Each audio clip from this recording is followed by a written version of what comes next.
नमस्कार दोस्तों, स्वागत है आपका उपनिषद एकेडमी में।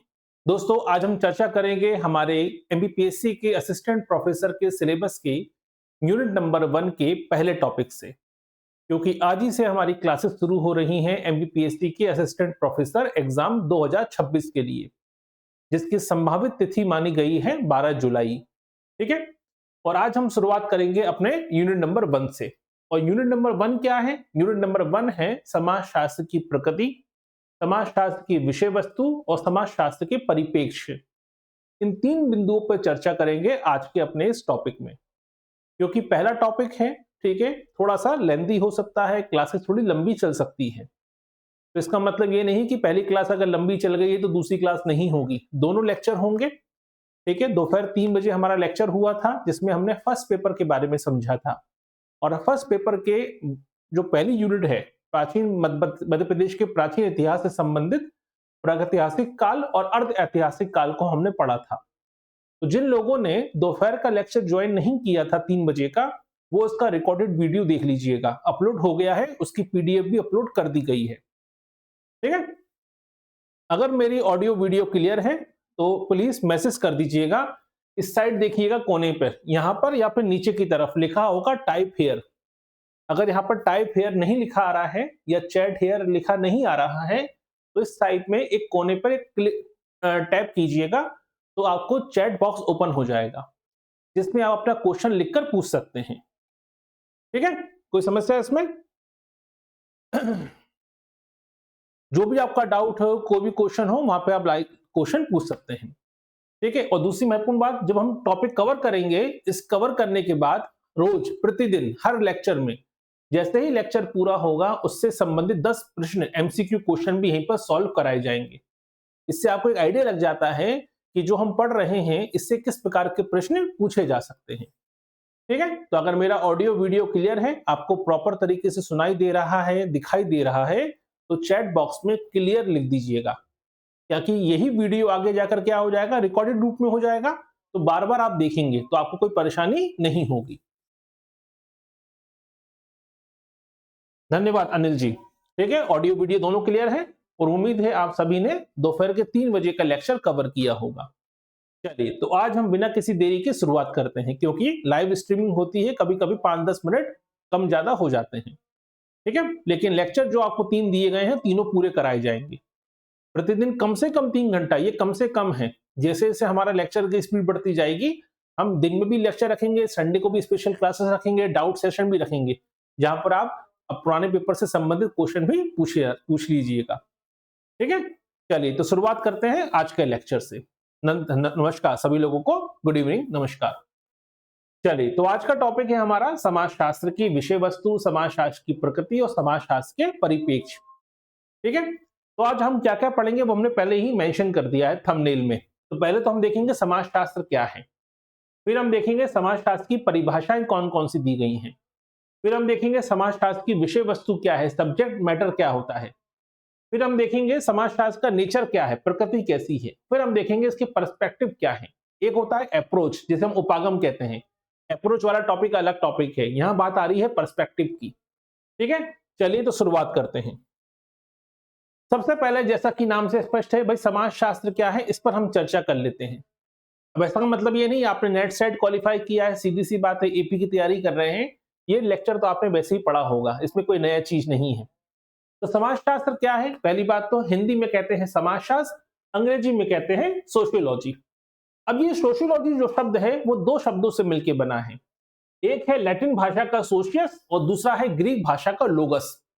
ठीक है, तो हमारे लिए सोशियस और लोगस महत्वपूर्ण नहीं है, हमारे लिए क्वेश्चन ये बनता है कि सोशियोलॉजी शब्द कौन सी 2 भाषाओं से मिलकर बना है।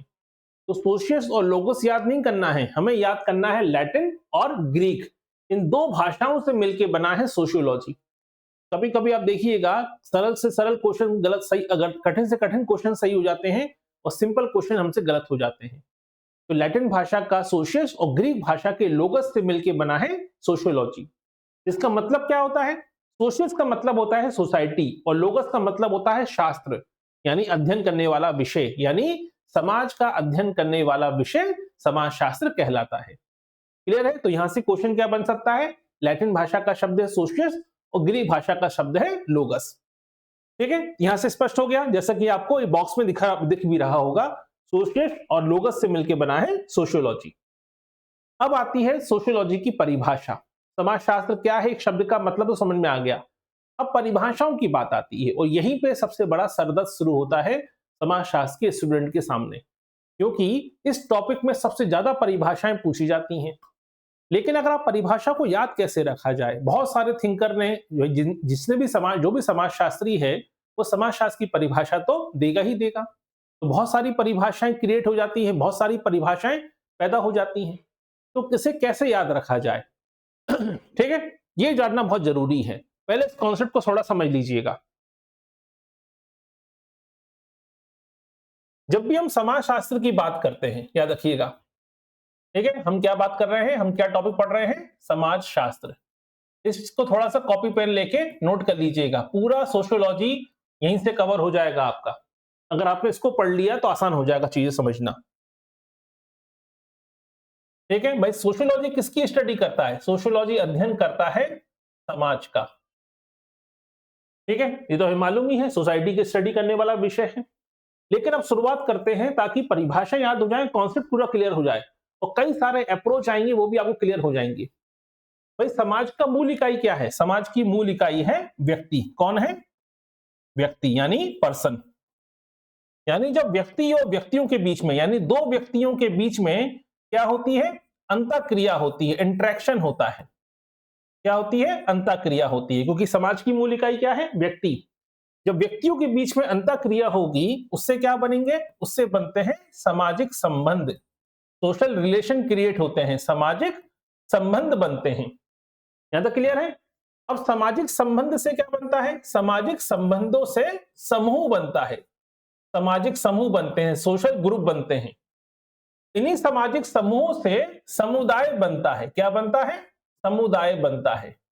और इन्हीं समुदायों से समाज बनता है। यह समाजशास्त्र का पूरा बेसिक स्ट्रक्चर है किसी भी सोसाइटी का। यानी समाज की मूल इकाई क्या है? व्यक्ति। व्यक्तियों के बीच में अंतःक्रिया होगी, अंतःक्रिया से सामाजिक संबंध बनेंगे, सामाजिक संबंधों से सामाजिक समूह बनेंगे, सामाजिक समूह से समुदाय बनेगा और समुदाय से सोसाइटी बनती है और इसी सोसाइटी का अध्ययन करता है समाजशास्त्र। अब परिभाषाओं पे आइए। बहुत से समाजशास्त्रियों ने यह कहा कि समाजशास्त्र वो है जो समाज का अध्ययन करता है। ये तो बड़ी सामान्य परिभाषा हो गई। बहुत से लोगों ने कहा नहीं, समाजशास्त्र वो है जो समुदाय का अध्ययन करता है। बहुत से लोगों ने कहा नहीं, समाजशास्त्र वो है जो सामाजिक समूहों का अध्ययन करता है। बहुत से लोगों ने कहा नहीं, समाजशास्त्र वो है जो सामाजिक संबंधों का अध्ययन करता है। पढ़ा होगा ना आपने मैकाइवर पेज की परिभाषा कि समाजशास्त्र यानी समाज सामाजिक संबंधों का जाल है। यानी समाज वो है जो, समाजशास्त्र वो विषय है जो सामाजिक संबंधों का अध्ययन करता है। फिर आते हैं, एक उपागम आता है उभरकर, शिकागो संप्रदाय के द्वारा अमेरिका में उभरकर सामने आता है, हार्वर्ड ब्लूमर और हार्वर्ड जॉर्ज मीड के द्वारा, जिसका नाम क्या था? प्रतीकात्मक अंतःक्रियावाद। वो कहते हैं कि नहीं, ठीक है, समाजशास्त्र ऐसा ऐसा विषय है जो मनुष्यों के बीच की अंतःक्रियाओं का अध्ययन करता है। क्लियर हो गया? लेकिन किसी ने भी व्यक्तियों का अध्ययन नहीं कहा है समाजशास्त्र को। क्यों? क्योंकि व्यक्तियों का अध्ययन होता है कहां पर? एंथ्रोपोलॉजी में। व्यक्तियों की मनोस्थिति का अध्ययन होता है मनोविज्ञान में। तो समाजशास्त्र मनुष्य का अध्ययन नहीं करता है, समाजशास्त्र मनुष्य की अंतःक्रियाओं का अध्ययन करता है, सामाजिक संबंधों का अध्ययन करता है, सामाजिक समूहों का अध्ययन करता है, समुदाय का अध्ययन करता है और समाज का अध्ययन करता है। और समाज की मूल इकाई क्या है? व्यक्ति। इसलिए आपको जितनी भी परिभाषाएं आप पढ़ेंगे समाजशास्त्र की, आपको बार बार यही शब्द सुनाई देंगे। कुछ जगहों पर लिखा होगा, कुछ समाजशास्त्रियों ने कहा कि समाजशास्त्र सामाजिक समूहों का अध्ययन है, किसी ने कहा सामाजिक अंतःक्रिया का अध्ययन है, किसी ने कहा सामाजिक संबंधों का अध्ययन है, किसी ने कहा समुदाय का अध्ययन है।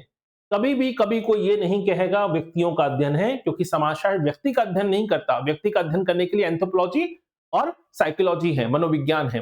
मानव शास्त्र है। क्लियर हुआ यहां तक? तो सारी परिभाषाएं इसी समूह से मिलकर बनी है।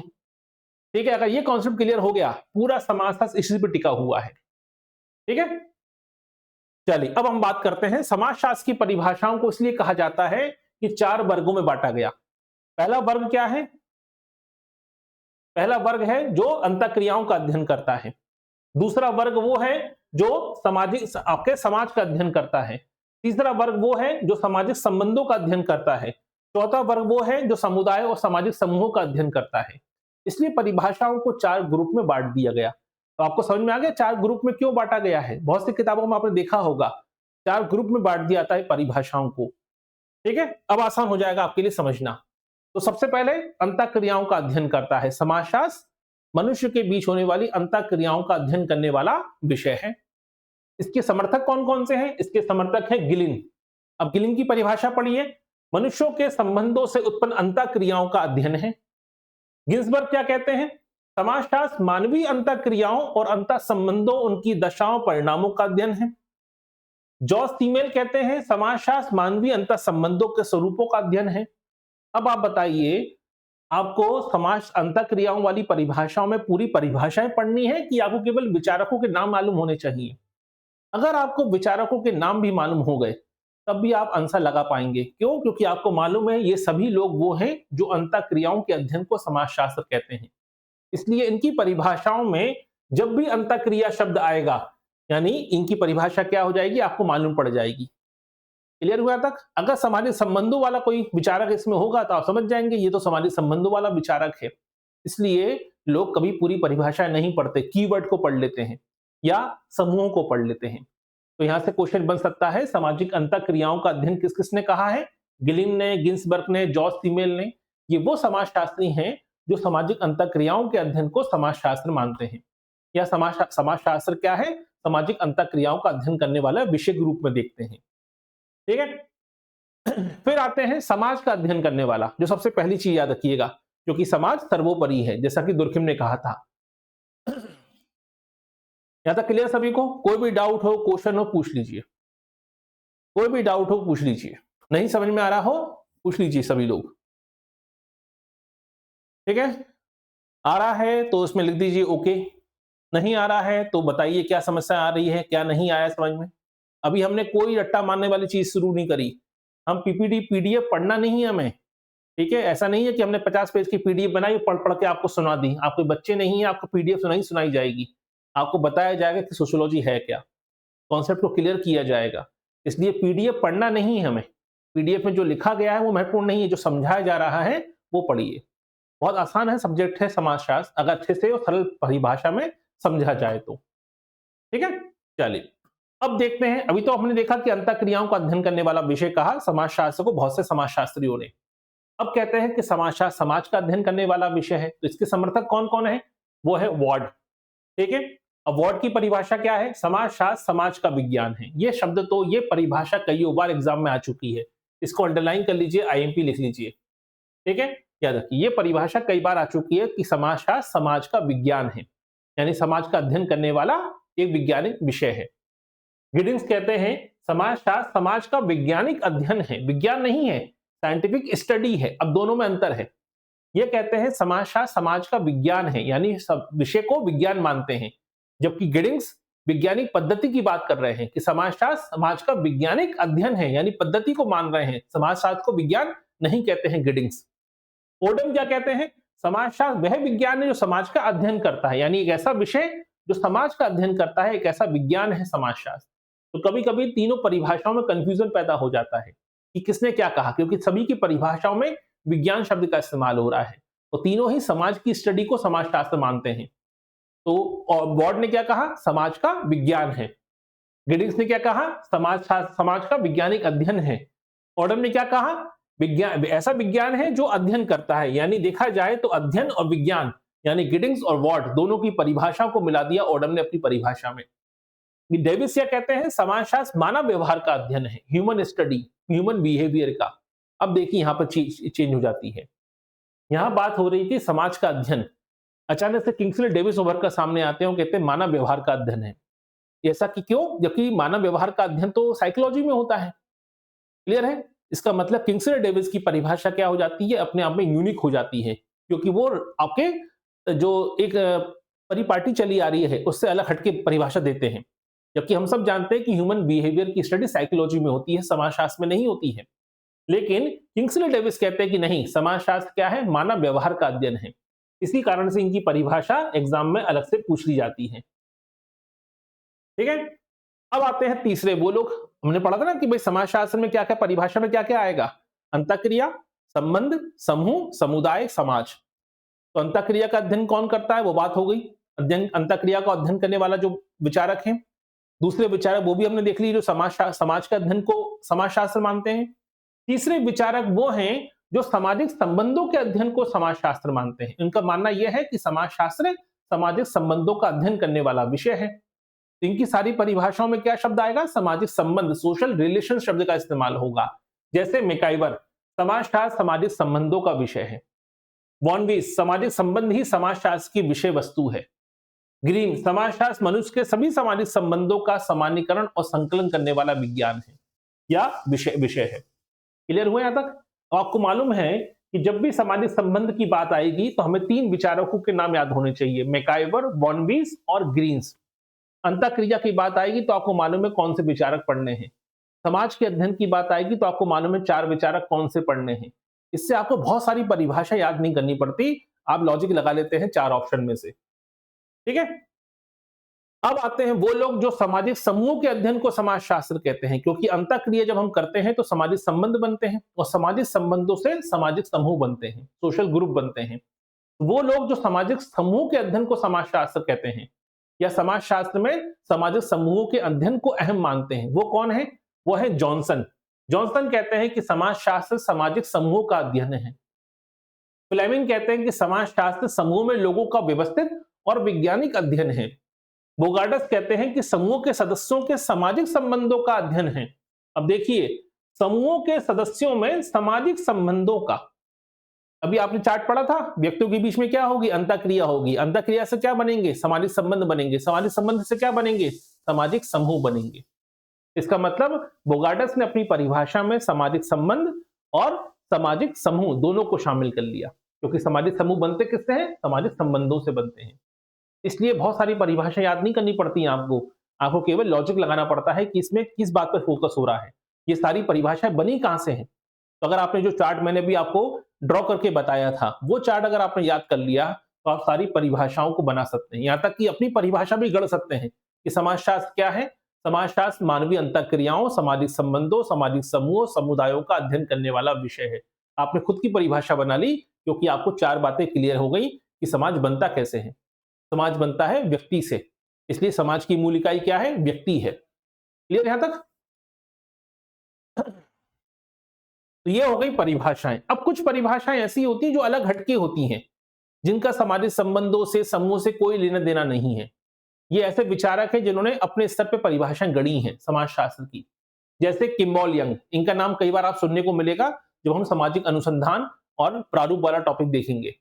तो किम्बॉल यंग कहते हैं कि समाजशास्त्र समूहों में मनुष्यों के व्यवहार का अध्ययन है।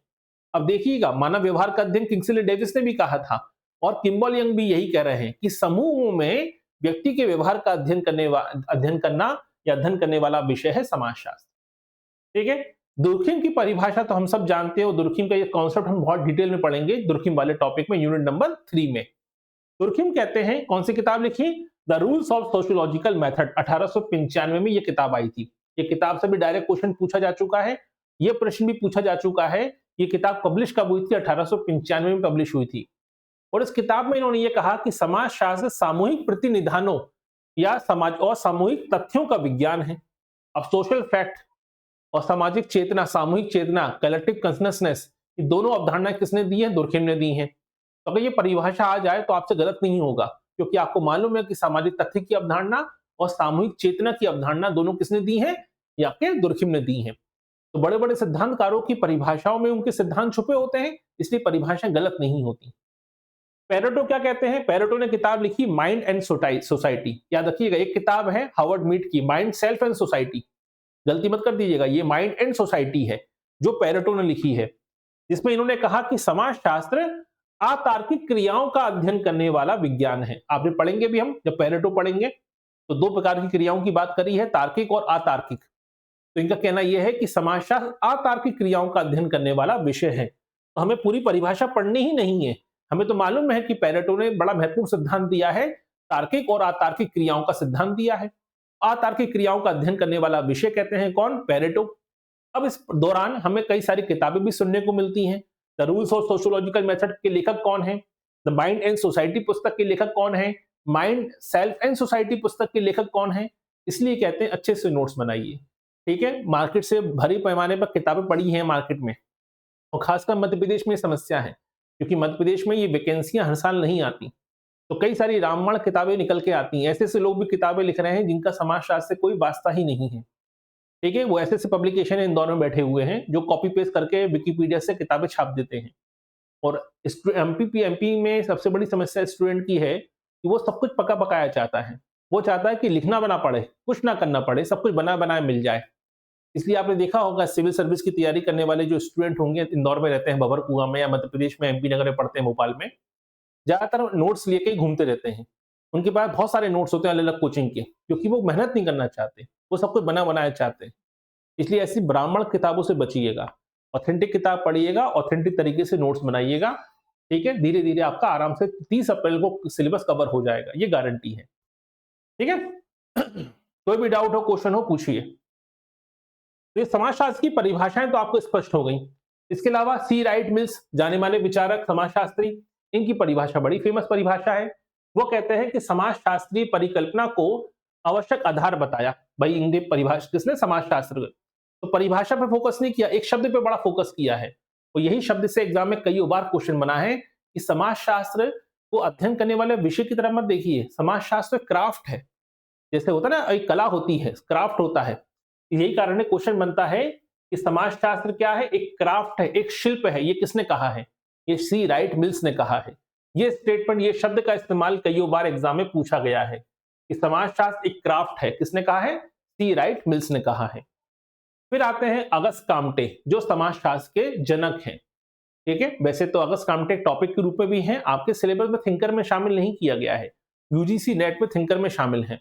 लेकिन फिर भी हम जब थिंकर वाला टॉपिक पढ़ेंगे, शुरुआत हम अगस्त काम्टे से ही करेंगे। क्यों? क्योंकि वो समाजशास्त्र के जनक हैं। ठीक है, तो अगस्त काम्टे क्या कहते हैं? अगस्त काम्टे कहते हैं कि समाजशास्त्र सामाजिक व्यवस्था और प्रगति का विज्ञान है। समाजशास्त्र के संबंध में कहा है कि एकमात्र ऐसा विज्ञान है, एक ऐसा वास्तविक विज्ञान है, और इसे समस्त विज्ञानों की, समस्त सामाजिक विज्ञानों की रानी कहा है।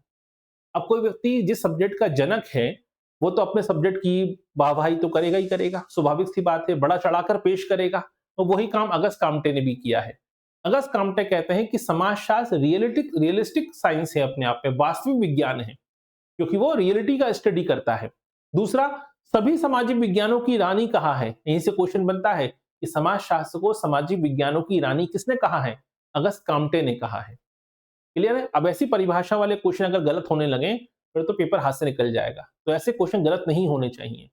इस टॉपिक से वैसे भी जो क्वेश्चन पूछे जाएंगे बड़े सिंपल होते हैं, क्योंकि यहाँ पर कोई लॉजिक नहीं है। ये पूरा टॉपिक आपको समझने वाला है। अगर आपने एक बार चार्ट समझ लिया, सोसाइटी कैसे बनती है, परिभाषाओं को कैसे याद रखना है, तो क्वेश्चन गलत नहीं होंगे। ठीक है, कोई डाउट हो, कोई क्वेश्चन हो तो पूछ लीजिए। कोई भी डाउट हो, कोई प्रश्न हो, क्वेश्चन पूछिए सभी लोग। यहां तक क्लियर हुआ सभी को?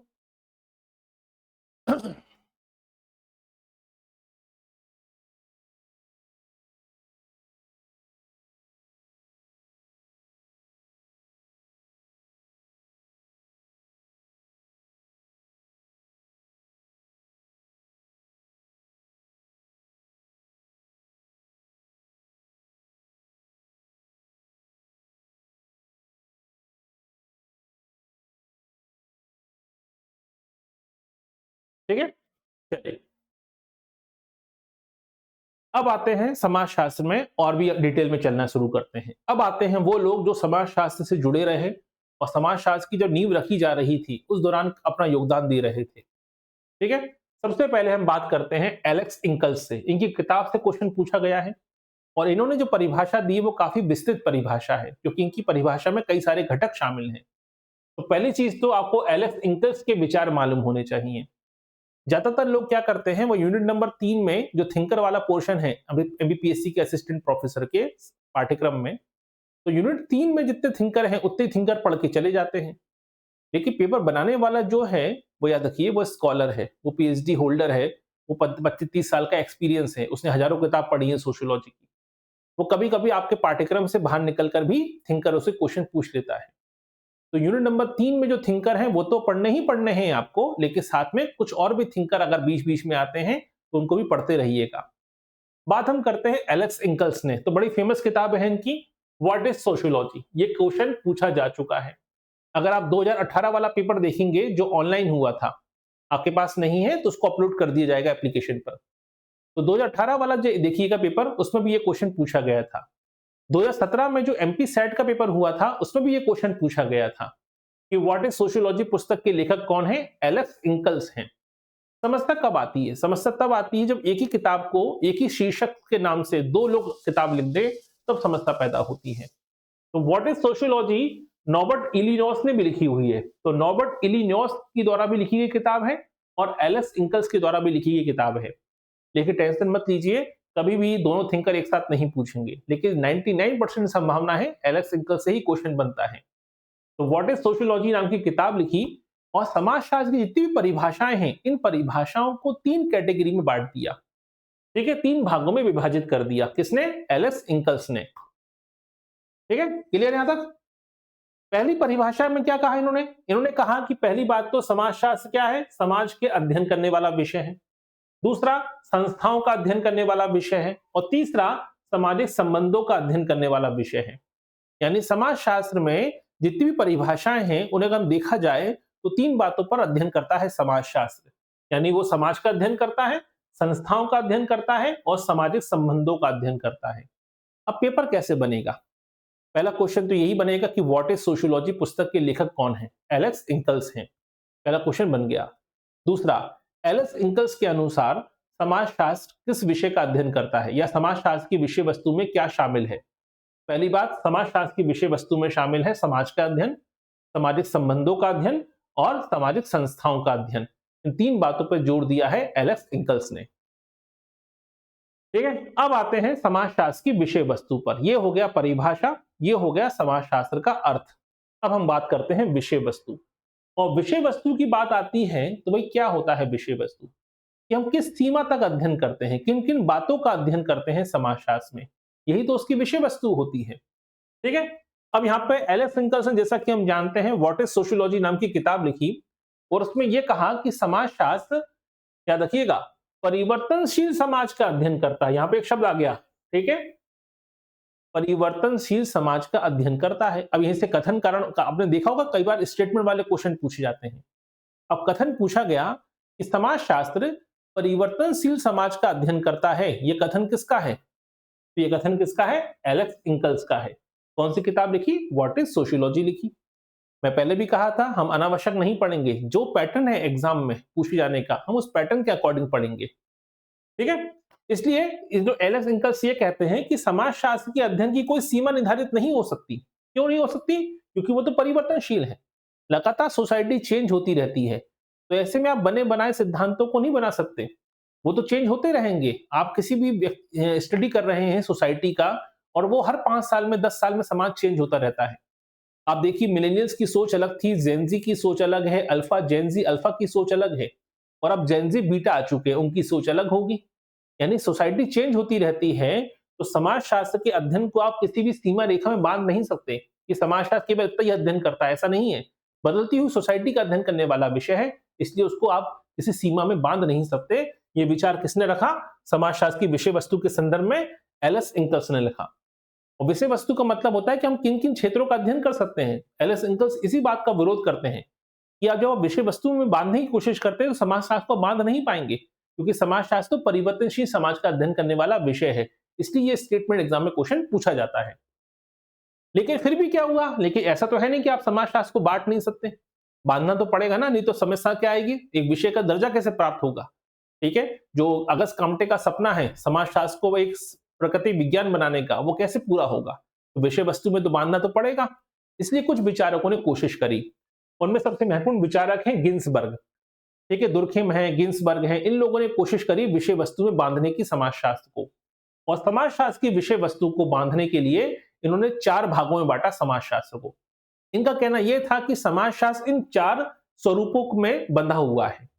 पहला है सामाजिक स्वरूप शास्त्र, दूसरा है सामाजिक नियंत्रण, तीसरा है सामाजिक प्रक्रियाएं और चौथा है सामाजिक व्याधिकी। ठीक है, इसे हिंदी में पढ़ के मत जाइएगा क्योंकि हिंदी में टर्मोलॉजी कभी-कभी चेंज हो जाती है। इंग्लिश में एक ही रहती है, मॉर्फोलॉजी, कंट्रोल, प्रोसेस और पैथोलॉजी।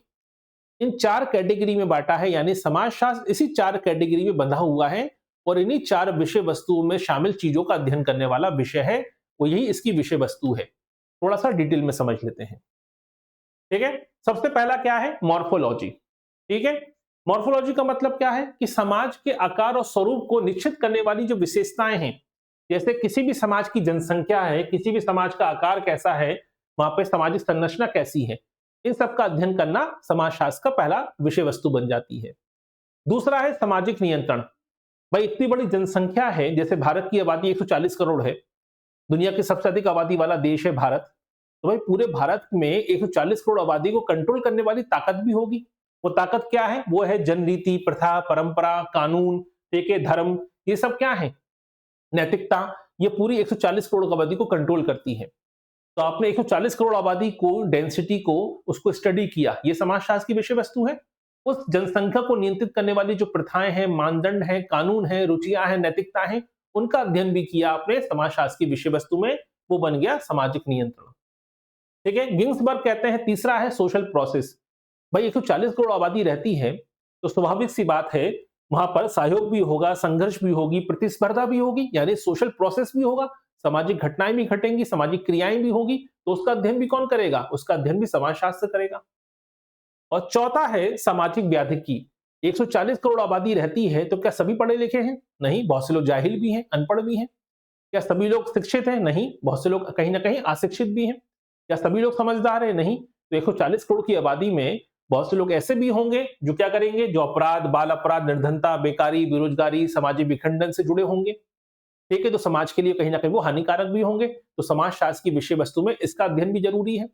यानी गिन्सबर्ग ने क्या कहा कि गिन्सबर्ग ने कहा कि पहली बात तो समाज की संरचना का अध्ययन करो, जिससे समाज बना है, जनसंख्या है, व्यक्ति है।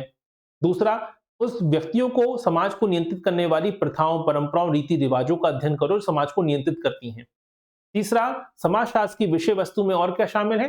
समाजशास्त्र की विषय वस्तु में शामिल है वो सभी क्रियाएं, जैसे सहयोग है, प्रतिस्पर्धा है, इनको भी शामिल करो। और चौथा, उन घटनाओं को भी शामिल करो जो समाज में अनैतिकता को बढ़ावा देती हैं, अपराध को बढ़ावा देती है। दुनिया में कोई भी समाज ऐसा नहीं है जहां अपराध ना होता हो, जहां विचलन ना होता हो। ठीक है, तो इन सब चीजों का अध्ययन करते हैं तो ये समाजशास्त्र की विषय वस्तु है, इसके अनुसार, गिन्सबर्ग के अनुसार। ठीक है, यहां तक क्लियर है सभी को? कोई भी डाउट हो, क्वेश्चन हो तो पूछिए। अब आते हैं दुर्खिम। दुर्खिम कहते हैं कि नहीं, 4 भागों में नहीं, इन्होंने समाजशास्त्र की विषय वस्तु को 3 भागों में बांटा। ठीक है, कितने भागों में? 3 भागों में। पहला है मॉर्फोलॉजी।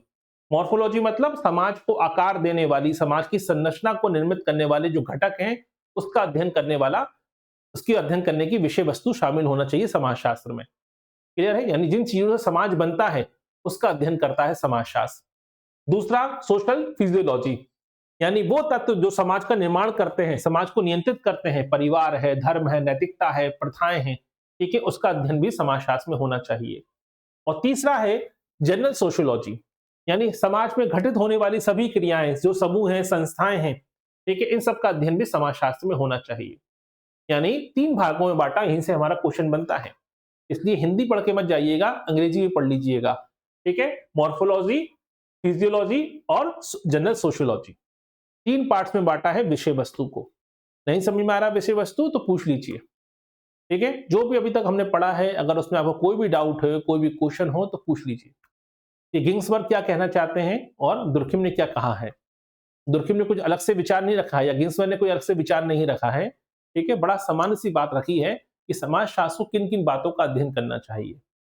तो समाजशास्त्र को उन सभी घटनाओं का अध्ययन करना चाहिए जो समाज की संरचना से जुड़ी हैं, समाज को नियंत्रण करती हैं, और समाज की जो संस्थाएं हैं जिनसे समाज मिलकर बना है, उन सभी चीजों, घटनाओं का अध्ययन करने वाला सभी घटनाओं का सब्जेक्ट मैटर समाजशास्त्र में होना चाहिए। यही तो विषय वस्तु है। विषय वस्तु का मतलब क्या हुआ कि कोई भी सब्जेक्ट या कोई विषय जो अध्ययन शास्त्र है वो किन किन बातों का अध्ययन करेगा, ये उसकी विषय वस्तु बन जाती है। ठीक है, तो दुर्खिम का आपने ये कॉन्सेप्ट आपको इस तरीके से बांटा गया है, देख लीजिएगा। अब आते हैं वॉर्ड। ठीक है, वॉर्ड ने क्या कहा? वॉर्ड ने कहा कि भाई दो चीजों का उल्लेख किया कि भाई समाजशास्त्र की विषय वस्तु को समझने से पहले ये देख लीजिए समाजशास्त्र दो कैटेगरी में बटा हुआ है। एक तो है प्योर सोशियोलॉजी और एक है अप्लाइड सोशियोलॉजी। ठीक है, अगर आप इस बात को समझ गए, वॉर्ड कहते हैं, लेस्टर वॉर्ड का यही कहना था कि समाजशास्त्र दो भागों में बटा हुआ है या दो पार्ट्स में बटा हुआ है सोशियोलॉजी, प्योर सोशियोलॉजी और अप्लाइड सोशियोलॉजी, शुद्ध समाजशास्त्र और व्यवहारिक समाजशास्त्र। यहीं से क्वेश्चन बन जाएगा आपका कि शुद्ध समाजशास्त्र और व्यवहारिक समाजशास्त्र की अवधारणा किसने दी है, या समाजशास्त्र को शुद्ध समाजशास्त्र और व्यवहारिक समाजशास्त्र में किसने वर्गीकृत किया है? तो आंसर क्या आएगा? लेस्टर फ्रैंक वॉर्ड ने किया है। और वॉर्ड की परिभाषा आपने पढ़ी थी, समाजशास्त्र क्या है? समाज का विज्ञान है। पढ़ी थी ना परिभाषा हमने। अब यहां पे ये कहते हैं कि भाई समाजशास्त्र दो भागों में बटा हुआ है। एक है प्योर सोशियोलॉजी, जहां पर हम सामाजिक संरचना, सामाजिक परिवर्तन के जो बेसिक नियम हैं, उन नियमों की खोज करते हैं कि समाज कैसे बनता है, समाज में चेंजेस क्यों आते हैं, ऐसे कौन से कारक हैं जो समाज को क्रिएट करते हैं, कौन से फैक्टर हैं जो समाज को बनाते हैं, कौन से फैक्टर हैं जो समाज को चेंजेस लाते हैं। इन सब का अध्ययन करता है प्योर सोशियोलॉजी में। ठीक है, और व्यवहारिक सोशियोलॉजी क्या है?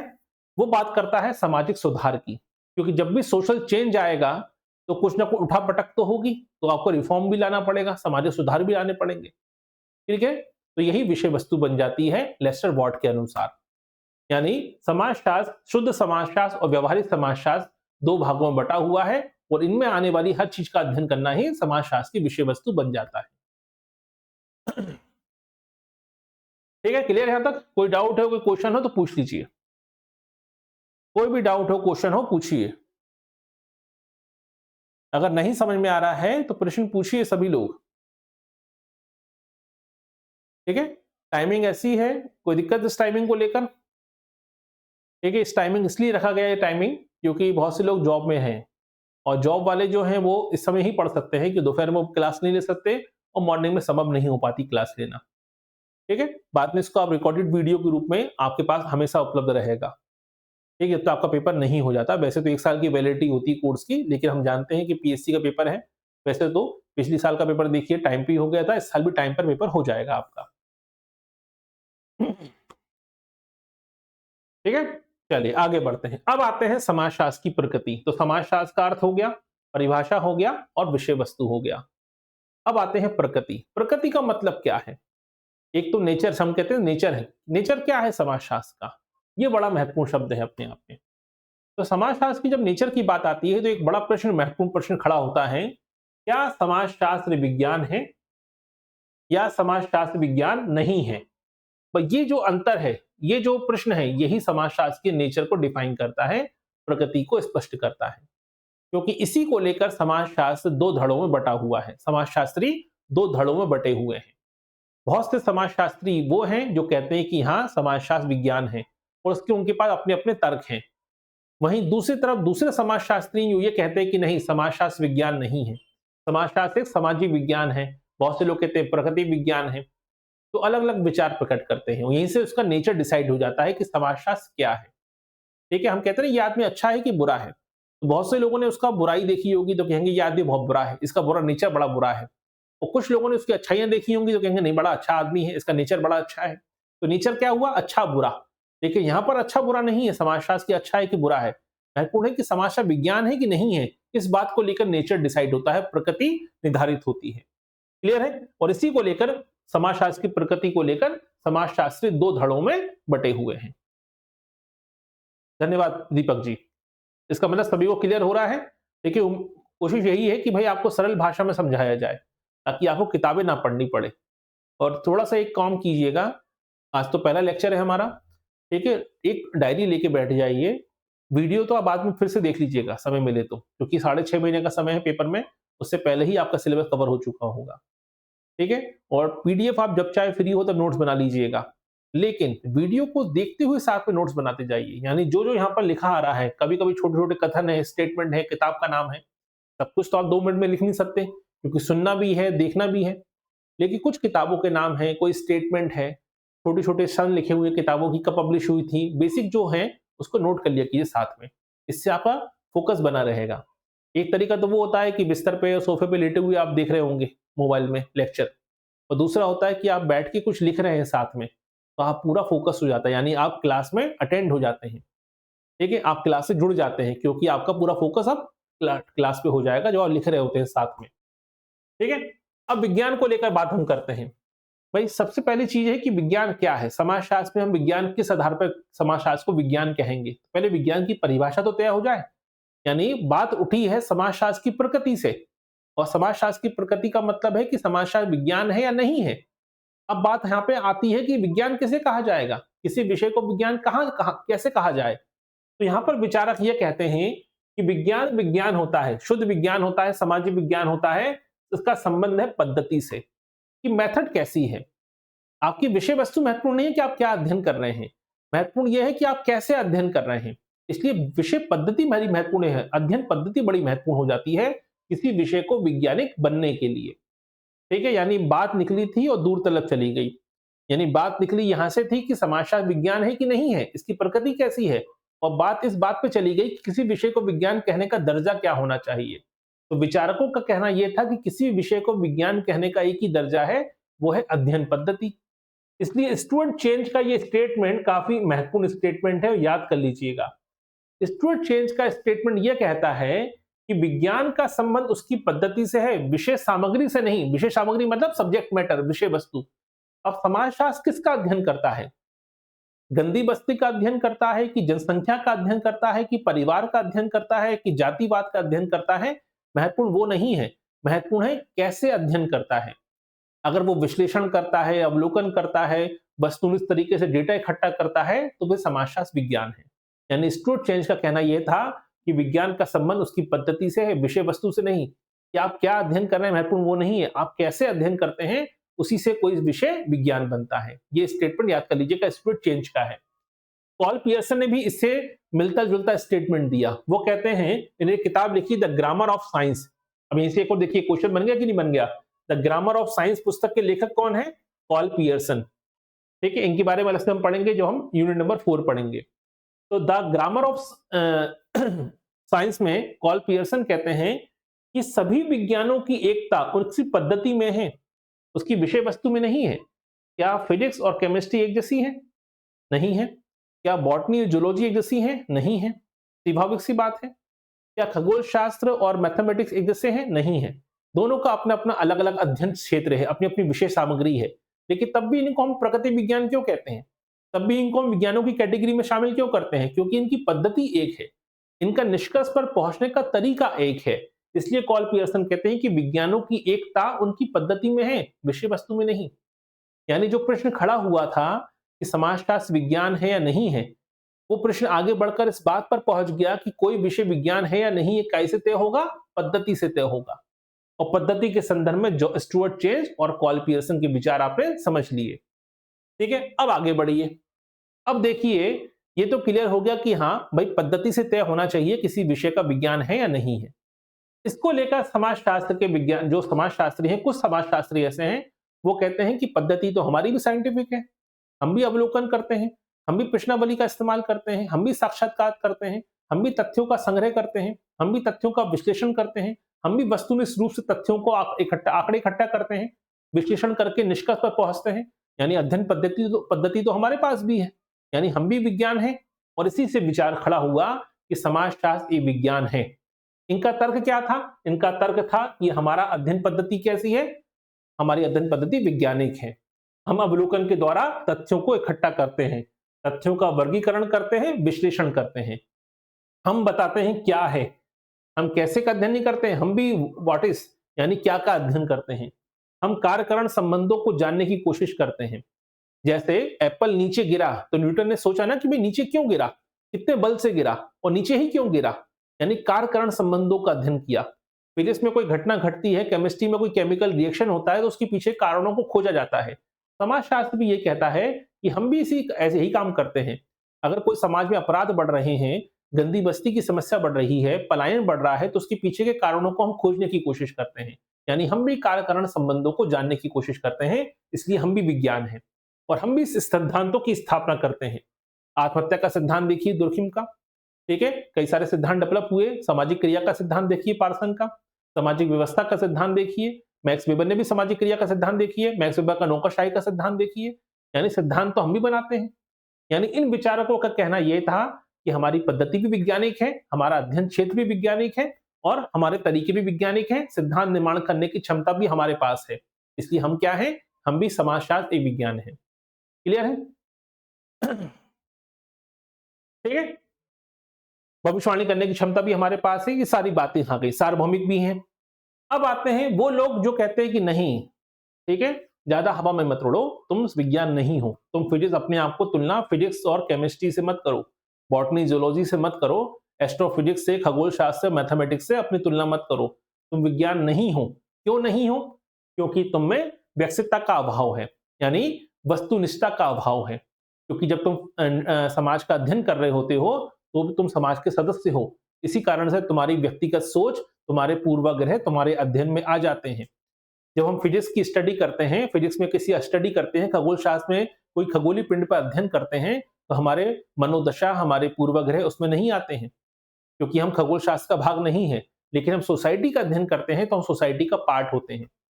मान लीजिए कोई महिला है, महिला समाजशास्त्री है और वो रेप विक्टिम से या एक बलात्कार पीड़ित से साक्षात्कार कर रही है, तो एक महिला होने के नाते, एक माँ होने के नाते, एक पत्नी होने के नाते उसके पूर्वाग्रह अध्ययन में आ सकते हैं। वो पहले ही कहीं ना कहीं सिंपैथी आ चुकी होगी उसमें, किसके प्रति? एक पीड़िता के प्रति। ठीक है, तो फिर आप अध्ययन कैसे वैज्ञानिक बना सकते हैं? यानी आपके अध्ययन में वस्तुनिष्ठता का अभाव है। ठीक है, दूसरा, सामाजिक घटनाएं काफी जटिल हैं। अमेरिका की समाज और भारतीय समाज में अंतर है, अमेरिका की विवाह प्रणाली और भारत की विवाह प्रणाली में अंतर है। तो आप ना तो सार्वभौमिक अध्ययन कर सकते हैं और जो आप अध्ययन कर रहे हैं वो काफी जटिल है, हमेशा एक ही परिणाम नहीं निकलते हैं। अगर हाइड्रोजन के 2 एटम हैं और ऑक्सीजन का 1 एटम है तो हमेशा H2O बनेगा, पानी हमेशा बनेगा। ठीक है, क्योंकि वो जटिलता नहीं है, ये सिद्धांत है। इसकी भविष्यवाणी भी कर सकते हैं आप, हमेशा हाइड्रोजन के 2 एटम, ऑक्सीजन के 1 एटम से पानी बनेगा। लेकिन समाज की घटना का वही परिणाम निकलेगा, ऐसा नहीं है, क्योंकि सामाजिक घटनाएं काफी जटिल होती हैं। हर घटना का अध्ययन आप नहीं कर सकते। तीसरा, घटनाओं की गतिशीलता बहुत ज्यादा है, सोसाइटी बहुत तेजी से चेंज होती है, इसलिए सर्वमान्य सिद्धांत बनाना और घटनाओं का वैज्ञानिक अध्ययन करना, गतिशीलता में अध्ययन करना संभव नहीं है। चौथा, घटनाओं में सार्वभौमिकता का अभाव है। अमेरिका में परिवार प्रणाली क्यों विघटित हुई और भारत में परिवार किस तरीके से परिवर्तित हो रहे हैं, दोनों में जमीन आसमान का अंतर है। इसलिए हर चीज का हर जगह पर एक समान अंतर असर नहीं पड़ता है। क्लियर? सामाजिक घटनाओं की प्रकृति को मेजर कैसे करेंगे आप? परिवार में आ रहे परिवर्तनों को कैसे, किस पैरामीटर पे नापेंगे आप? तो भाई सामाजिक घटनाओं का पैरामीटर पे, स्केल पे नहीं मापा जा सकता। समाजशास्त्र में कोई प्रयोगशाला ही नहीं है भाई। फिजिक्स की एक लेबोरेटरी होती है, केमिस्ट्री में प्रयोगशाला होती है, बॉटनी में अपनी प्रयोगशाला होती है, जूलॉजी की अपनी प्रयोगशाला होती है। ठीक है, लेकिन आपकी कौन सी प्रयोगशाला है? इसके अलावा आप भविष्यवाणी करने में असमर्थ हैं। ये संभव ही नहीं है कि भाई भारत में, अमेरिका में मान लीजिए औद्योगिक क्रांति से कोई परिणाम निकले, तो ऐसा नहीं है कि दुनिया भर में औद्योगिक क्रांतियां होंगी, उससे वही परिणाम निकलेंगे। अगर ऐसा होता तो कार्ल मार्क्स की भविष्यवाणी दुनिया भर में सब सिद्ध हो जाती। जहां जहां मार्क्सवाद फैला, जहां जहां साम्यवादी सरकारें बनी, क्या वहां पर राजविहीन सरकार स्थापित हो पाई? क्या वहां पे डेमोक्रेसी आ पाई? वहां तो तानाशाही आ गई। इसका मतलब, ठीक है, आप समाजशास्त्र के सिद्धांतों में भविष्यवाणी करने की क्षमता नहीं होती है, इसलिए समाजशास्त्र को विज्ञान नहीं कहा जा सकता। तो प्रकृति को लेकर ये मतभेद बने हुए हैं, याद रखिएगा। ठीक है, यहां तक क्लियर है? यहां तक अब बात आती है समाजशास्त्र विज्ञान है या नहीं है, ये तो अपना उलझा हुआ मुद्दा है और कहीं ना कहीं ये मुद्दा फंसा हुआ है।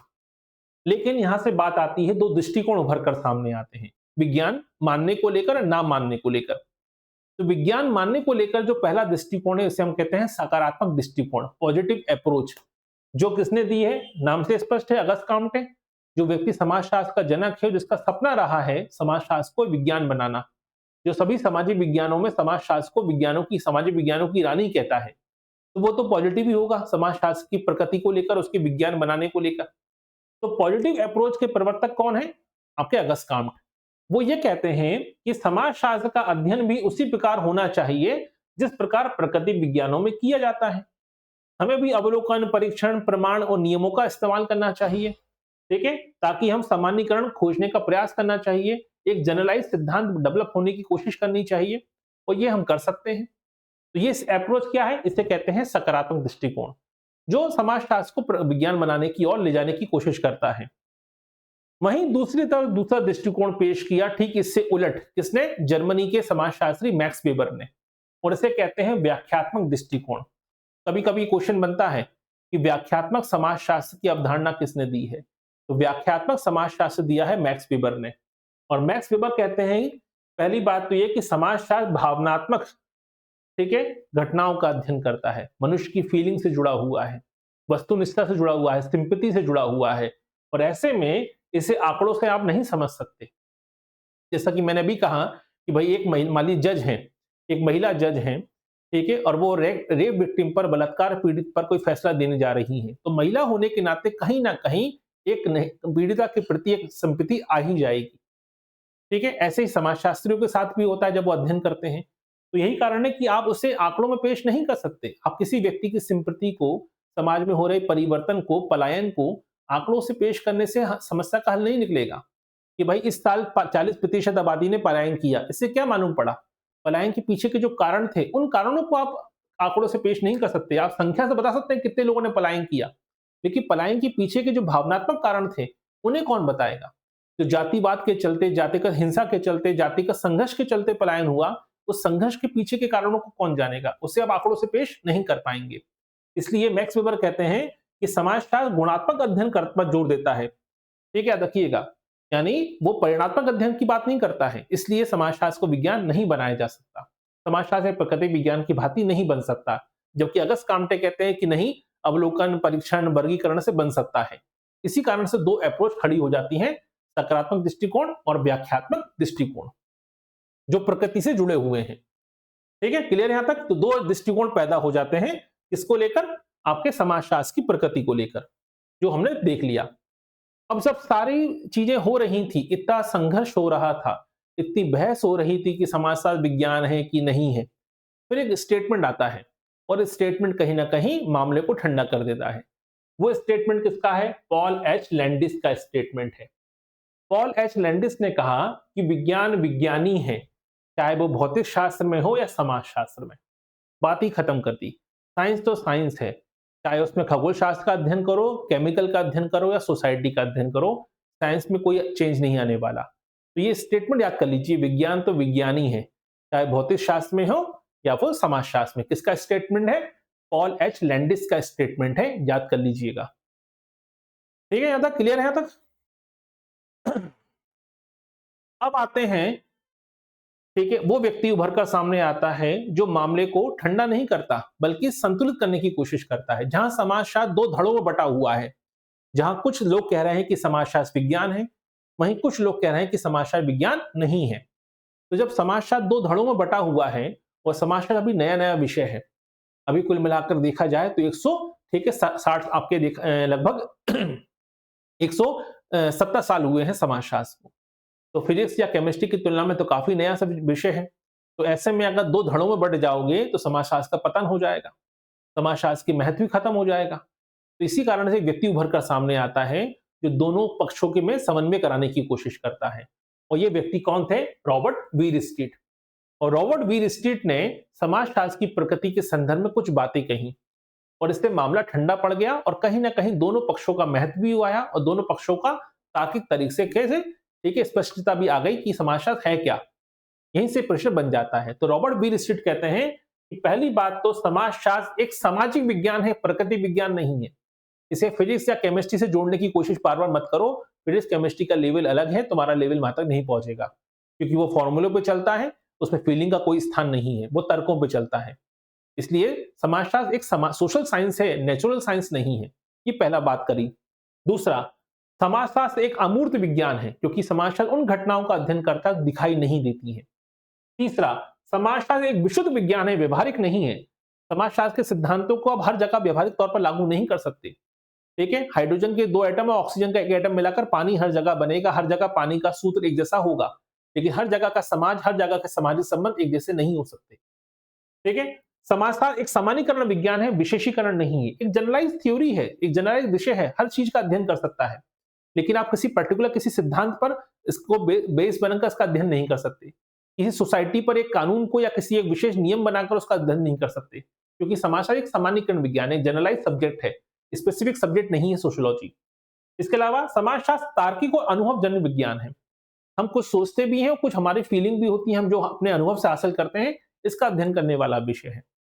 यहाँ पर केवल तार्किक नहीं है, जैसा कि नेचुरल साइंस होते हैं, प्रकृति विज्ञान होते हैं। तो ये सारी बातें कहकर समाजशास्त्र विज्ञान है या नहीं है, इस बहस पर विराम चिन्ह लगा दिया किसने? रॉबर्ट बीर स्ट्रीट ने। और यहीं से क्वेश्चन बनता भी है कि रॉबर्ट बीर स्ट्रीट का स्टेटमेंट क्या है। तो पहली बात, समाजशास्त्र एक सामाजिक विज्ञान है, प्रकृति विज्ञान नहीं है। समाजशास्त्र एक अमूर्त विज्ञान है। समाजशास्त्र एक विशुद्ध विज्ञान है, व्यवहारिक नहीं है। समाजशास्त्र एक सामान्यीकरण विज्ञान है, ना कि विशेषीकृत। समाजशास्त्र एक तार्किक और अनुभवजन्य विज्ञान है। इतनी बातें कहकर उन्होंने उस जो डिबेट चल रही थी, बहस चल रही थी समाजशास्त्र की प्रकृति को लेकर, उस पर विराम चिन्ह लगा दिया। ठीक है। अब आते हैं समाजशास्त्र के परिप्रेक्ष्य। ये काफी छोटा सा टॉपिक है। अब विषय वस्तु आपने पढ़ी थी, भाई इस बातों का अध्ययन किया जाए, ये जो इस बातों का अध्ययन करता है समाजशास्त्र, ये उसकी विषय वस्तु है। लेकिन उभर कर सामने आता है परिप्रेक्ष्य। अब समाजशास्त्र दो धड़ों में फिर बढ़ गया कि भाई समाजशास्त्र की विषय वस्तु की बात तो हमने देखी थी, लेकिन विषय वस्तु तो काफी व्यापक है। सामाजिक नियंत्रण भी अध्ययन करना है, सामाजिक सोशल पैथोलॉजी का भी अध्ययन करना है, समाज में घटने वाली हर अच्छी बुरी सभी घटनाओं का अध्ययन भी करना है, सामाजिक प्रक्रियाओं का अध्ययन भी करना है। तो फिर अब समाजशास्त्री दो धड़ों में बढ़ गए। क्या हम समाजशास्त्र को एक विशुद्ध विज्ञान बनाएं, या समाजशास्त्र को हम एक विशेषीकृत विज्ञान बनाएं, या समाजशास्त्र को एक जनरलाइज विज्ञान बनाएं? यानी रॉबर्ट बीर स्ट्रीट ने जैसा कि कहा था ना कि समाजशास्त्र एक सामान्यीकृत विज्ञान है, विशेषीकृत विज्ञान नहीं है, लेकिन उसी मुद्दे को लेकर फिर से बहस खड़ी हो गई। क्या समाजशास्त्र को केवल सामाजिक घटनाओं का अध्ययन करना चाहिए, या समाजशास्त्र को समाज में घटने वाली हर एक घटना का अध्ययन करना चाहिए? इसको लेकर मुद्दा खड़ा हो गया, और इसी को लेकर दो पर्सपेक्टिव खड़े हो गए समाजशास्त्र में। तो बहुत से लोग परिप्रेक्ष्य में उपागम पढ़ लेते हैं। उपागम अलग है, संरचनात्मक प्रकारात्मक उपागम है, प्रतीकात्मक अंतःक्रियावादी उपागम है, संघर्षवादी उपागम है, संरचनात्मक उपागम है, कई उत्तर आधुनिकतावादी उपागम है, कई प्रकार के उपागम है, प्रकारवादी उपागम है, उपागम बहुत सारे हैं, उसको अलग से पढ़ेंगे। परिप्रेक्ष्य केवल दो ही हैं। इन्हीं परिप्रेक्ष्य से आगे निकलकर कई सारे उपागम बने हैं, लेकिन परिप्रेक्ष्य केवल दो ही हैं। कौन से? स्वरूपात्मक और समन्वयात्मक। ठीक है। सबसे पहले हम बात करते हैं स्वरूपात्मक।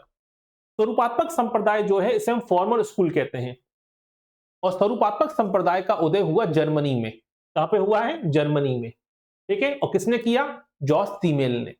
तो जर्मन समाजशास्त्री जॉस सीमेल को स्वरूपात्मक संप्रदाय का जनक कहा जाता है। और कहां पर डेवलप हुआ ये संप्रदाय? जर्मनी में डेवलप हुआ। यह कहता है कि समाजशास्त्र जो है, याद रखिए, एक विशिष्ट विज्ञान है। अगर हम समाजशास्त्र में हर एक घटना का अध्ययन करने लगेंगे तो समाजशास्त्र प्रमाणिकता ही खत्म हो जाएगी, समाजशास्त्र का महत्व ही खत्म हो जाएगा। समाजशास्त्र एक ओछा सा और तुच्छ सा विषय बन के रह जाएगा। हमें अपने आप को, जैसे फिजिक्स में, क्या फिजिक्स में हर घटना का अध्ययन होता है? नहीं, फिजिक्स में केवल भौतिक शास्त्र की घटनाओं का अध्ययन होता है, उसमें रसायन शास्त्र की घटनाओं का अध्ययन नहीं हो सकता।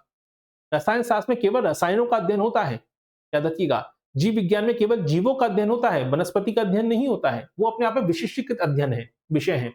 वही काम हमें समाजशास्त्र में करना होगा। ये किसने कहा? जॉस सीमेल ने कहा। तो जॉस सीमेल का कहना यह था, जो जर्मनी के समाजशास्त्री हैं, जो स्वरूपात्मक संप्रदाय के जनक हैं, उनका कहना यह था कि समाजशास्त्र को केवल विशिष्ट घटनाओं का अध्ययन करना चाहिए, तभी वो विशिष्ट विज्ञान बन पाएगा। और विशिष्ट विज्ञान बनने के लिए क्या करना होगा? समाजशास्त्र को स्वतंत्र विषय के रूप में काम करना होगा। उसे सभी प्रकार की सामाजिक संबंधों का अध्ययन नहीं करना चाहिए, बल्कि केवल विशिष्ट घटनाओं का अध्ययन करना चाहिए। तभी तो विशिष्ट विषय बन पाएगा, एक स्पेसिफिक सब्जेक्ट बन पाएगा, स्पेसिफिक साइंस बन पाएगा। ठीक है, याद रखिएगा। वहीं से शुरू हुआ स्वरूपात्मक संप्रदाय। क्लियर हुआ? तो स्वरूपात्मक संप्रदाय कहां पैदा हुआ? जर्मनी में पैदा हुआ। जनक कौन है? जॉस सीमेल। क्या कहता है? इसका पर्पस क्या है? इसका पर्पस है समाजशास्त्र को एक विशिष्ट विज्ञान बनाना। यानी समाजशास्त्र में सभी घटनाओं का अध्ययन नहीं किया जाए, राजनीतिक आर्थिक सभी घटनाओं का अध्ययन ना हो, केवल विशिष्ट घटनाओं का अध्ययन हो। यहीं से यहां से शुरू होता है स्वरूपात्मक संप्रदाय। क्योंकि जर्मनी में पैदा हुआ, इसलिए इसको जर्मन संप्रदाय भी कहा जाता है। ठीक है। अब इस स्वरूपात्मक संप्रदाय के विचारक कौन कौन से थे, यहां से क्वेश्चन बनता है। तो स्वरूपात्मक संप्रदाय में याद रखिएगा कई सारे विचारक उभर कर सामने आएंगे, लेकिन थोड़ा विषय वस्तु को और समझ लीजिए। तो स्वरूपात्मक संप्रदाय क्या कहता है, क्योंकि इसका पर्पस क्या था, एक विशिष्ट विषय बनाना, यानी समाजशास्त्र को विज्ञान बनाना। तभी तो आप फिजिक्स या केमिस्ट्री की तरह विज्ञान बन पाएंगे। तो इसकी ये कहता है कि हमारे जो विषय वस्तु होनी चाहिए वो केवल सोशल प्रोसेस से जुड़ी होनी चाहिए। समाज में जो भी सामाजिक क्रियाएं घटनाएं घट रही हैं, हमें केवल उन्हीं घटनाओं का अध्ययन करना चाहिए जो भी सामाजिक प्रक्रिया से जुड़ी हुई है।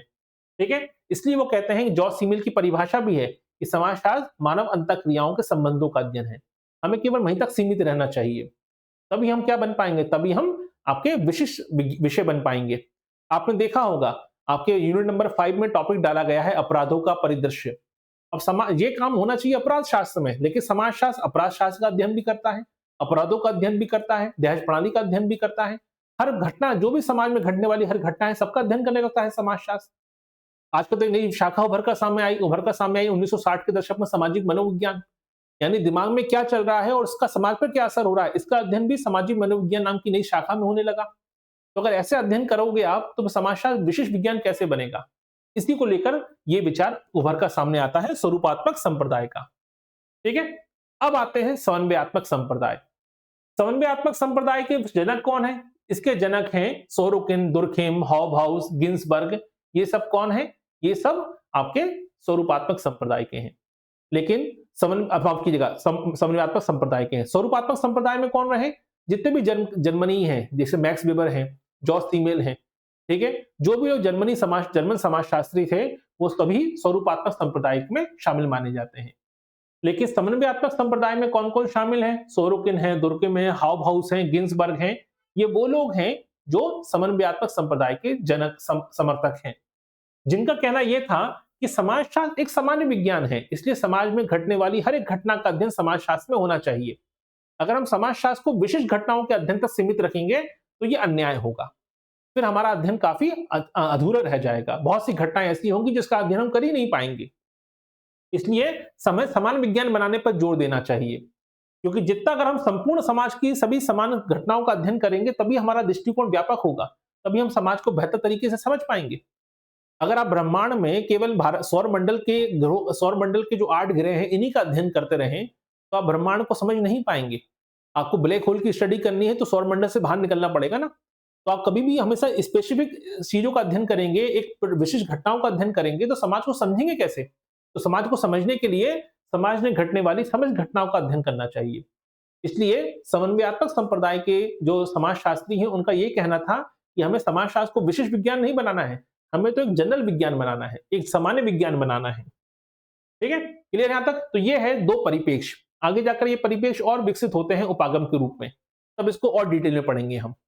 तो ये था आज का हमारा यूनिट नंबर 1, और यूनिट नंबर 1 से जुड़े हमने टॉपिक कवर किए। कौन कौन से टॉपिक, समाजशास्त्र क्या है, समाजशास्त्र की प्रकृति, इसकी विषय वस्तु, इसकी परिभाषाएं, इसके संप्रदाय कौन कौन से हैं, इसके परिपेक्ष कौन से हैं। कोई दिक्कत इसमें, कोई भी डाउट हो, क्वेश्चन हो तो पूछ लीजिए।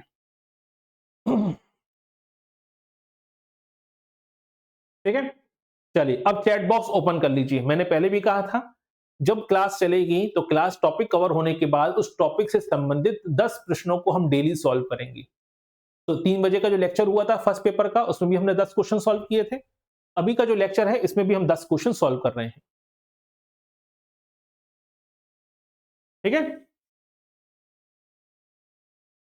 तो सभी लोग चैट बॉक्स को ओपन कर लीजिए। नहीं ओपन हुआ है देख लीजिएगा, इस साइड नीचे की साइड क्लिक कीजिएगा तो वहां पे लिखा आएगा टैप हियर, या ऊपर की साइड कोने पर एक बटन होगा, ठीक है, थोड़ा सा ट्रांसपेरेंट होगा, क्लिक कीजिएगा दिख जाएगा आपको, तो चैट बॉक्स ओपन हो जाएगा। अब हमने जो पढ़ा है टॉपिक उससे बड़े ही, क्योंकि इस टॉपिक से सामान्य क्वेश्चन ही पूछे जाते हैं, तो हमने कुछ 10 सामान्य क्वेश्चन बनाए हैं इस टॉपिक से रिलेटेड। चलिए, तो पहला क्वेश्चन आपके सामने है, सोशियोलॉजी शब्द की व्युत्पत्ति किन 2 भाषाओं के शब्दों से हुई है। बड़ा ही सामान्य सा क्वेश्चन है, जवाब देते जाइएगा सभी लोग। ठीक है, लैटिन जर्मन दोनों शब्द लैटिन से हैं, लैटिन और ग्रीक और फ्रेंच। अभी हमने पढ़ा था सोशियोलॉजी 2 शब्दों से बना है, सोशियस और लोगस। सोशियस जो है लैटिन भाषा का शब्द है और लोगस ग्रीक भाषा का शब्द है, तो यानी सही आंसर क्या आएगा, लैटिन एंड ग्रीक। अगला क्वेश्चन है, किस समाजशास्त्री ने यह तर्क दिया कि समाजशास्त्र सामाजिक संबंधों के विषय में है, सामाजिक संबंध ही विषय वस्तु का एकमात्र आधार है। ठीक है, बताइए। अब आपको देखिए, आपको 4 थिंकर पर जरूरत नहीं है, यहां पे शब्द क्या है, सामाजिक संबंध। तो सामाजिक संबंधों का अध्ययन करने वाला विषय है समाजशास्त्र। ये किसने कहा था? समाजशास्त्र सामाजिक संबंधों का जाल है, कई बार ये परिभाषा आती है। इसलिए मैंने कहा था कि जो 4 मैंने ड्रॉ किया था चार्ट, उस चार्ट को अच्छे से पढ़ लीजिएगा, तो आपको परिभाषा रट्टा नहीं माननी पड़ेगी। ये परिभाषा किसकी है? मैकाइवर और वॉन-वीस की है, क्योंकि दोनों ही जुड़े हुए हैं सामाजिक संबंधों से। अगला क्वेश्चन है, गिन्सबर्ग के द्वारा समाजशास्त्र की विषय वस्तु के वर्गीकरण में निम्न में से कौन सा भाग शामिल नहीं है? समाजशास्त्र की विषय वस्तु का वर्गीकरण 4 भागों में किया था, दुर्किम ने 3 भागों में किया है। तो कौन कौन सा नहीं है? इसलिए मैंने कहा था कि इंग्लिश वाला पढ़िएगा, हिंदी वाला कभी कभी समस्या पैदा हो जाती है। Social control, social morphology, social pathology, social psychology, social physiology. ठीक है, बताइए सभी लोग, जल्दी से आंसर दीजिए, जवाब दीजिए।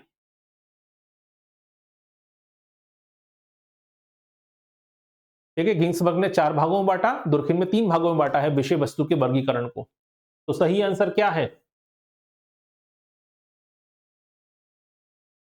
जी हाँ, उमेश जी, बहुत सही।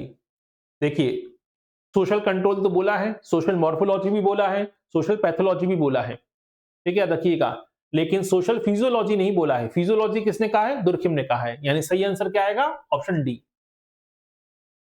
अगला क्वेश्चन, समाजशास्त्र की प्रकृति पर बहस के संदर्भ में जो लोग इसे विज्ञान मानने पर आपत्ति जताते हैं, निम्न में से कौन सा कारण बताते हैं? यानी वो लोग जो मानते हैं कि समाजशास्त्र विज्ञान नहीं है, आपत्ति दर्ज कराते हैं विज्ञान मानने को लेकर, तो उनका तर्क क्या है? पहला, समाजशास्त्र में कार्यकरण संबंधों की विवेचना की जाती है, समाजशास्त्र में सिद्धांतों की स्थापना की जाती है, समाजशास्त्र में तथ्यों का अवलोकन तथ्यों का अवलोकन द्वारा हकीकत किया जाता है, और सामाजिक घटनाओं की माप में कठिनाई होती है।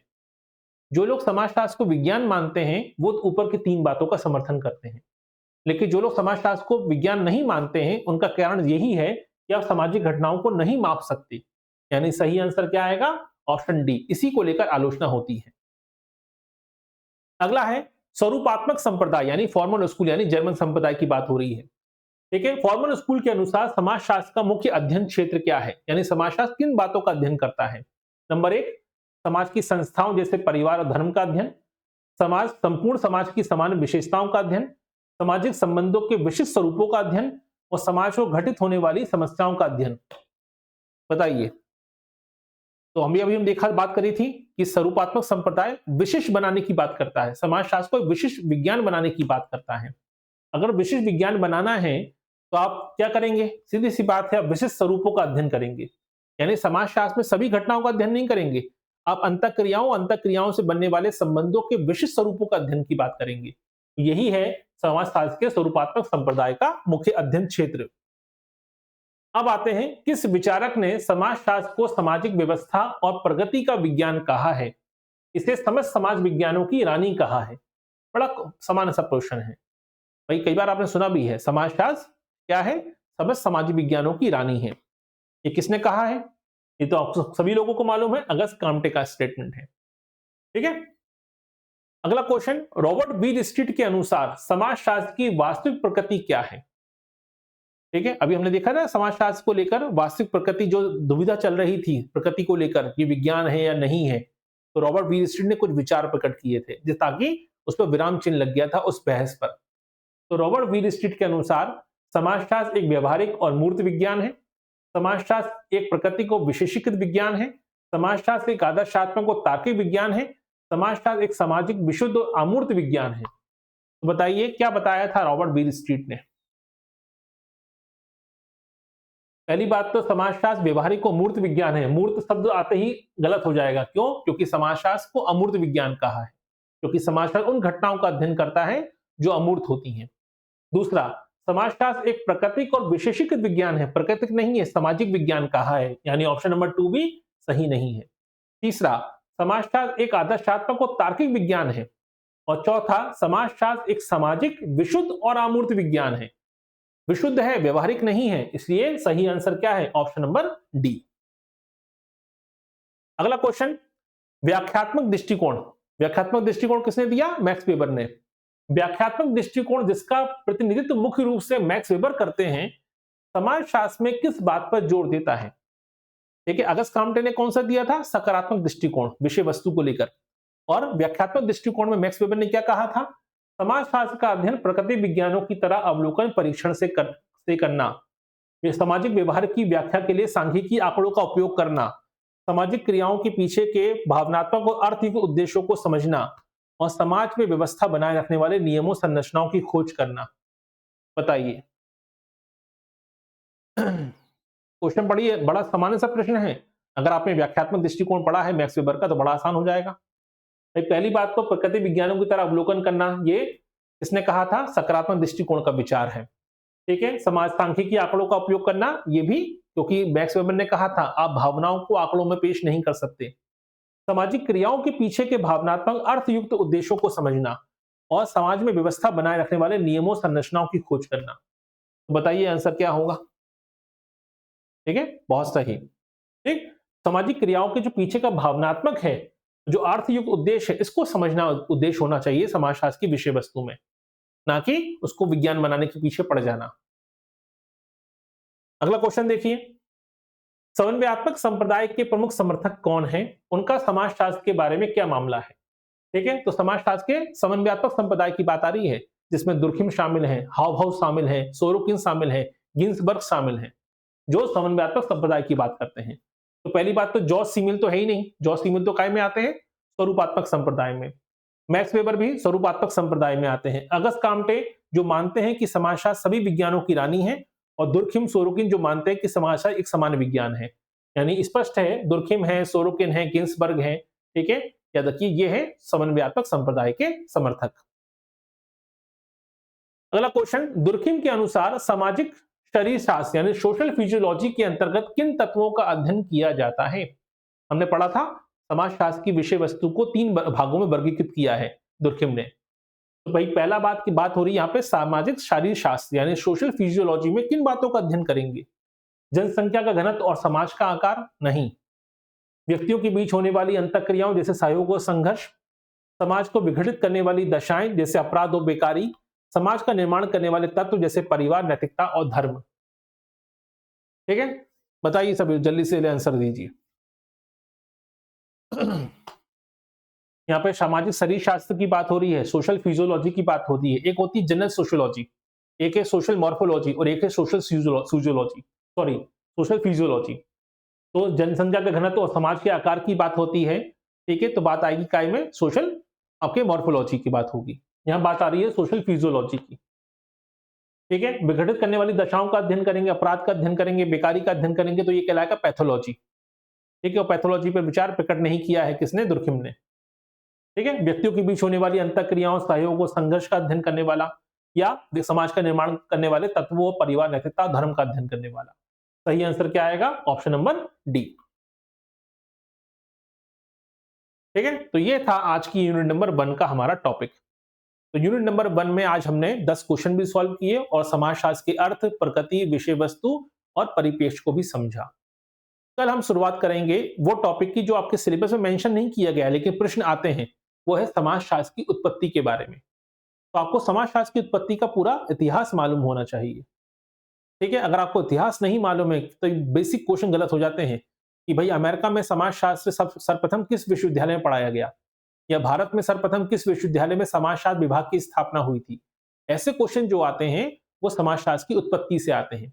तो भले ही आपके समाज सिलेबस में उत्पत्ति शब्द का इस्तेमाल नहीं किया गया है लेकिन फिर भी आपको समाजशास्त्र के क्वेश्चन मिलते हैं। तो कल के टॉपिक में हम पढ़ेंगे समाजशास्त्र की उत्पत्ति की बारे में। ठीक है, कोई दिक्कत इसमें? चलिए, अगला लेक्चर हमारा शुरू होगा, वैसे 8:15 पे शुरू होना था लेकिन मैंने पहले भी कहा था कि आज का पहला लेक्चर बड़ा होता है क्योंकि ये वो लेक्चर है इसको आप टुकड़ों में नहीं पढ़ सकते। आपको समाजशास्त्र का अर्थ, विषय वस्तु, प्रकृति सब कुछ एक साथ पढ़ना होता है। लेकिन कल से ये समस्या नहीं जाएगी। हर लेक्चर 1-1.5 घंटे का नहीं होगा। कुछ लेक्चर ऐसे होते हैं जिनको 2 पार्ट में तोड़कर नहीं पढ़ा जा सकता। ठीक है, तो यूनिट नंबर 6 का जो हमारा लेक्चर है, जो है हमारा ग्रामीण समाजशास्त्र की अवधारणा, ये 15 मिनट के अंतराल पर शुरू होगा। वैसे तो शुरू होना था 8:15 बजे लेकिन 8:20 हो रहे हैं। 10 मिनट के अंतराल पर यह लेक्चर शुरू होगा, ज्वाइन जरूर कीजिएगा। यूनिट नंबर 6 में टॉपिक लिखा गया है ग्रामीण समाजशास्त्र। तो हम टॉपिक पे जाएंगे सीधा। ग्रामीण समाजशास्त्र की अध्ययन पद्धति को पढ़ने से पहले ये तो समझिए कि ग्रामीण समाजशास्त्र है क्या, इसकी विकास कैसे हुआ, इसकी उत्पत्ति कैसे हुई, इसको समझना जरूरी है क्योंकि समाजशास्त्र की एक शाखा है। ठीक है, तो अगला लेक्चर हमारा शुरुआत होगी 15 मिनट के अंतराल पर यूनिट नंबर 6 की। हमने पहले भी कहा था हम पढ़ेंगे एक साथ 2 unit, unit number 1, unit number 6 से हमने शुरुआत करी है, आज है 25 दिसंबर से। ठीक है, चलिए तो 10 मिनट के अंतराल पर आप लोगों से फिर से मुलाकात होगी एक नए टॉपिक के साथ, एक नई यूनिट के साथ, यूनिट नंबर 6 के साथ। बने रहिए हमारे साथ, बहुत बहुत धन्यवाद।